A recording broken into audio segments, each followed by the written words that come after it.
Da bismo dodali novi artikal u meni kase, potrebno je da otvorimo opcije i da odaberemo artikli.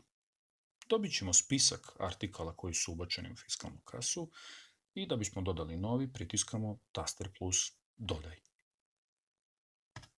Potrebno je da unesemo ime,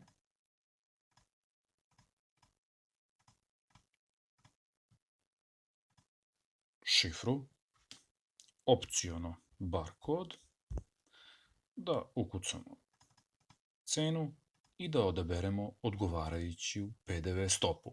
U slučaju zvanične verzije aplikacije A 0% za one koji nisu u PDV-u, G 20% za 20% PDV-a i E 10% za one koji su na 10% poreza. Nakon toga pritiskamo opciju sačuvaj i proizvod je dodat.